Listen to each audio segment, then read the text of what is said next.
Bonjour à tous. Je voulais faire une petite vidéo, peut-être que ça pourrait intéresser certains, associée au système CF82, spécialement le harnais de combat, qui demeure encore une pièce d'équipement très populaire, très abordable euh, pour le bushcraft, la survie et toute autre chose. Mais dans certains cas, les pièces d'équipement qui sont disponibles pour le harnais, les porte-chargeurs et tout, peuvent, avec le temps, devenir absolument incompatibles avec plusieurs de nos armes, par exemple, ou outils.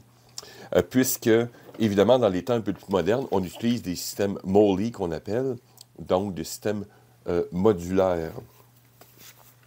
Mais avec le temps, puisque c'est un système que j'utilise encore, mais j'aime bien des poches plus modernes. Par exemple, comme cette poche Condor utilitaire. J'adore cette poche, ça fait des années que je l'utilise, tellement que j'en ai acheté encore deux autres supplémentaires. Euh, Évidemment, ce sont des attaches de type MOLLE, donc plus modernes. Donc, comment, par exemple, attacher de manière efficace une poche MOLLE sur un système CF82? Pour commencer, j'ai bien spécifié de manière efficace, puisque le harnais CF82, qui est maintenant vieux de plus de 40 ans, a des attaches qui peuvent être, on pourrait dire, compatibles ou semi-compatibles. Je m'explique. Les attaches à l'arrière, ici, par exemple, pour le haut, vous pouvez glisser sans problème certains types de poches. Donc, vous pouvez utiliser le blocage typique dans le MOLLE, donc qui permet de bien sécuriser la poche. Voilà. Hop.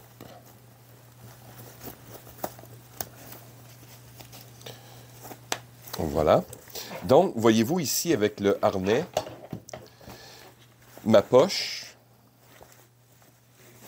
est bien sécurisée.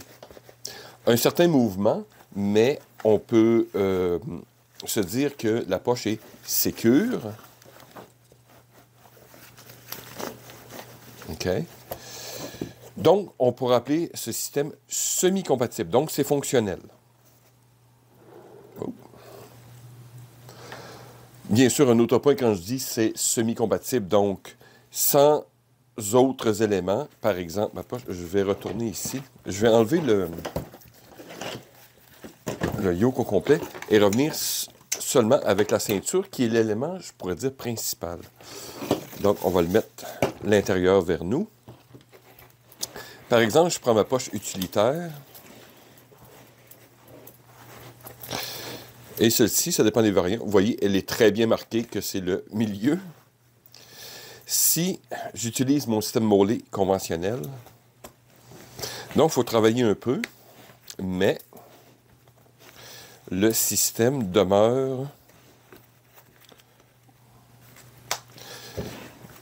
Voyez-vous, on a un petit jeu à l'intérieur, mais je peux vous dire que ça demeure totalement fonctionnel. La poche, bien attachée, bien solide. Le seul problème que nous avons, c'est un mouvement latéral. La poche peut bouger, bon, pour me contredire, mais peut bouger de gauche à droite. Évidemment, ça dépend si vous avez d'autres types de poches, comme ces poches ici. Voyez-vous, je ne peux pas les sécuriser de manière normale comme le MOLLE me le suggérait. Mais la poche demeure attachée. Mais voyez-vous, selon votre système, si j'ai un mouvement, premièrement, j'ai un large mouvement latéral. Et évidemment, si j'accroche mes équipements d'une certaine manière, voilà, je peux perdre littéralement ma poche. Donc, voilà le problème qu'il faut résoudre.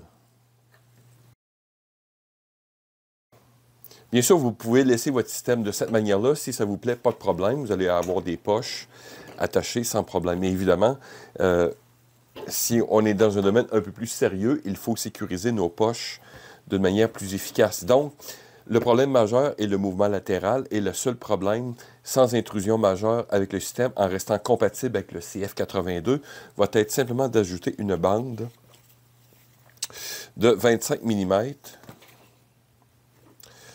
à l'arrière, un peu comme le système Moley moderne, à l'arrière. Donc, il va pouvoir... Ici, j'ai marqué, je ne sais pas si vous voyez bien la caméra, j'ai marqué avec mon marqueur environ, pour rester intègre, environ à toutes les deux œillets que vous voyez, sauf celui du milieu. Mais je pars du milieu, 1, mais ensuite, je mets une marque à toutes les deux, de chaque côté.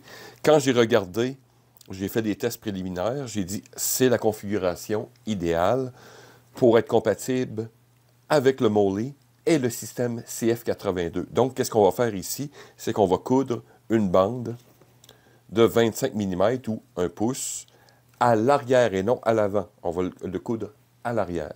Vous allez comprendre pourquoi. Ben, je pense que vous avez déjà pu comprendre pourquoi, puisque si je mettrais la bande à l'avant, j'aurais seulement un passant pour attacher, comprenez-vous? Donc, ça serait absolument inutile. Mais tandis qu'en mettant la bande à l'arrière, on utilise toute la surface de stabilité à l'avant, mais on sécurise le mouvement latéral à l'arrière, qui est le problème majeur. Donc, procédons. Donc, nous voilà installés. Maintenant, il va être important d'ajuster son appareil, d'ajuster sa machine à coudre en conséquence. Donc, on va se mettre en mode zigzag. Je vais réduire à 1, tout simplement. Évidemment, c'est variable d'une machine à l'autre. Donc, ma longueur à 1. Techniquement, non. On va garder ça à 2. On va faire un pas plus large, plus resserré, évidemment en zigzag. Donc, faire attention, bien sûr, j'ai mon marquage qui commence avant l'arrière. Et on va bien sûr replier, question de garder une forte intégrité.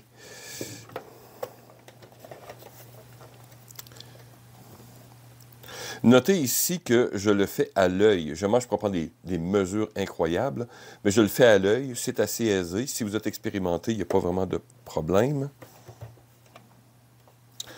Faire attention, les œillets vont accrocher assez aisément dans vos trucs. Donc,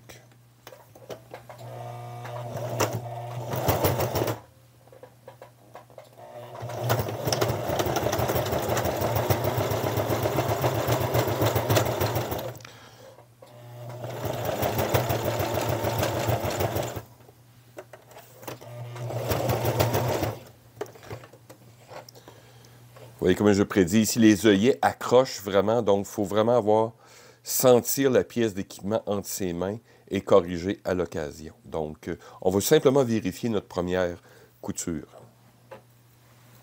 Donc, oui, j'aurais dû ajuster, j'aurais dû faire mes premières coutures de départ, mais la couture est intègre.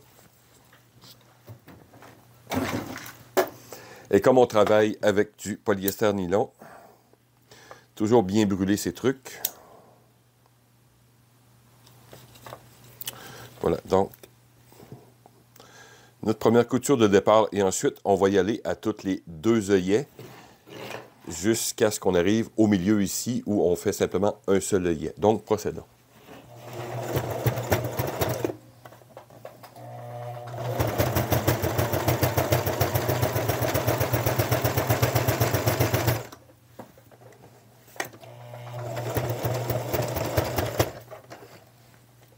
Donc, voilà la modification faite. Donc, j'aurais quelques fils enlevés encore. Mais, on peut maintenant, si on veut juste utiliser la ceinture, il n'y a aucun problème. Voyez-vous, mieux.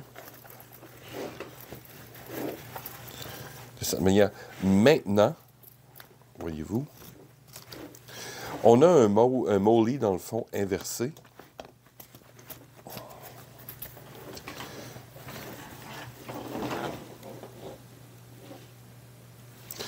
Donc voilà maintenant un système, un CF82 de plus de 40 ans maintenant, qui on pourrait dire devient semi ou complètement compatible avec un système moderne Moly. Grande stabilité, beaucoup moins de problèmes, et avec une intervention minimale sur le système CF82. Donc la modification demande un peu de talent de couture, mais vraiment très peu de matériaux. N'alourdit absolument pas le système, donc c'est quelques grammes point à la ligne. Mais évidemment, on gagne ici en sécurité et au niveau opérationnel, donc c'est beaucoup mieux. Donc voilà, c'est simplement une petite chose que je voulais vous présenter. Donc merci de m'avoir écouté. À la prochaine.